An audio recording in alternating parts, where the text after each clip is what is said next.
Ahojte krásky, želám vám krásny nový pracovný týždeň.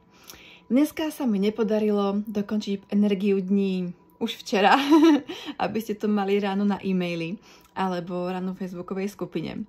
A teraz tu nad tým sedím a mám totálny šum v hlave, proste mám tam nejaký tmavý oblak a nejde mi cez to preniknúť, aby som to dokázala napísať tak beriskne a brilantne, ako ste na to, dúfam, zvyknuté. Tak som si povedala, že sa nebudem trápiť písaním a proste zapnem video a proste vám to takto poviem. Veď ako za tie mesiace alebo možno roky, čo ma sledujete s týmito predpovediami, tak ste možno aj zvyknuté, že veľa z nich je vo forme videa. Takže poďme na to. Hlavné je, aby ste boli pripravené na to, čo nám tento týždeň energeticky prináša a vedeli, ako jednotlivé dni využiť. Takže dneska, pondelok, 10. novembra, máme deň prasiatka, čiže je veľmi pekná energia. Je to deň kamarátsky, pohodový a mali by ste si ho užiť v nejakom dobrom rozpoložení. Zbytočne sa netrápiť, nevyvolávať konflikty a keď niečo budete riešiť, tak sa snažíte ísť s formou kompromisu. Bude tak najlepšie pre všetkých. Zajtra tým pádom máme 2 dni zeme, pretože prasiatko je posledné denné znamenie v energii vody. To znamená, že utorok a streda sú zemské dni, ktoré sú vhodné na nejaké akoby spomalenie a nejaký check-up proste s tou realitou. V súvislosti s tým, že nám včera v sobotu 9. novembra začal retrográdny Merkúr, posledný Merkúr v tomto roku, tak sa máme na čo tešiť. Retrográdny Merkúr je moje obľúbené 3 týždne, je to tak 4-krát do roku sa Merkúr obráti do spätného chodu a počas týchto 3 týždňov sa mi vždycky dejú nejaké veci, o ktorých potom rozprávam niekoľko ďalších týždňov až do ďalšieho retrográdneho Merkúru. Takže tento Merkúr nebude iným. No a to vám ešte pripravím nejaký samostatný post, pretože ty kokos, ešte len to začalo a ja už. To vážne. Takže, pokiaľ neviete, čo retrográdny Merkúr ako obhospodaruje, tak Merkúr je planéta komunikácie, povedzme i dopravy, nejakých technologických záležitostí. A keď je v tom spätnom chode, tak to vlastne znamená, že môže mať problém s vyjadrovaním, možno preto mi to dneska nejde písať, s porozumením, niekto povie A, vy budete počuť XY, fakt, proste niečo iné. Prináša problémy akoby v technológiách, že sa niečo ako neuloží, alebo zmaže, alebo neodošle, alebo to pri niekomu inému, SMS-ka, volanie, e-mail. Takže pokiaľ ste podnikateľky a chystáte nejaké kampane v tieto 3 týždne, tak to radšej skontrolujte niekoľkokrát, aby ste si boli isté, že všetko je tak, ako má byť.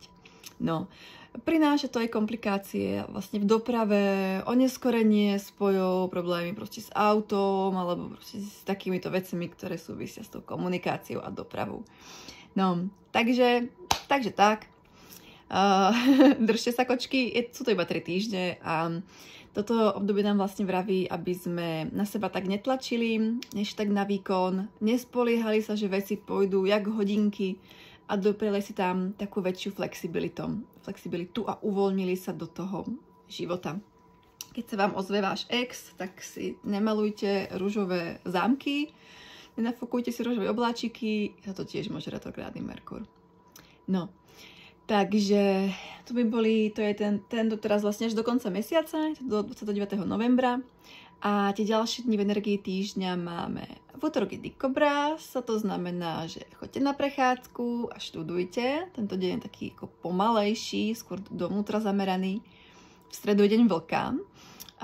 To nie je vhodný deň robiť nejaké, ešte v súvislosti s tým retrográdnym Merkúrom, robiť nejaké akoby dôležité akcie alebo nejaké jednania, zmluvy, proste ísť do nejakého nového projektu, pretože to je veľmi taký opatrný deň a veci proste môžu byť inakšie, ako si myslíte.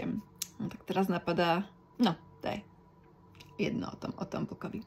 No, po vlkovi štvrtok, piatok, sobota, nedeľa, pondelok je 5-kových dní. Tie mám rada, pretože sú také akoby vrátia nás späť do toho chodu, aby sme boli aktívne, dokončili tie veci. Ak teraz, ja osobne teraz pocitujem taký akoby mozgový šum, tak ten kov vlastne robí, že to rozfúkne. Takže štvrtok, deň psa, je vhodný na kontrolu, upratovanie, dať tie veci do poriadku. A piatok, deň bažanta, je odpočinkový deň, to je pekné, že to vyšlo na piatoček a nebojte sa, čokoľvek budete môcť dorobiť, tak v sobotu sa vám tá energia vráti a pôjde vám to jedna báseň, pretože sobotu je deň pracovitého kohouta. Obzvlášť, keď tieto znamenia máte vo svojom astrotype, vo svojom čínskom horoskope, tak pre vás sú tie dni ešte akoby silnejšie, dajú vám akoby ešte taký väčší drive do toho vašeho života, lebo si s tým rozhodnujete, že sú to vaše dni. No a potom nedela 16.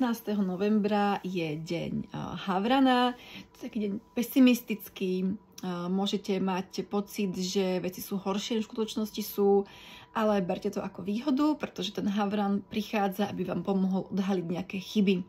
Ale vy na tie chyby prídete, opravíte ich, všetko bude v poriadku. Hej? Takže každý deň má svoje opodstatnenie, každé znamenie je tu z nejakého dôvodu. I ten červ. No. A mňa tak napadlo, že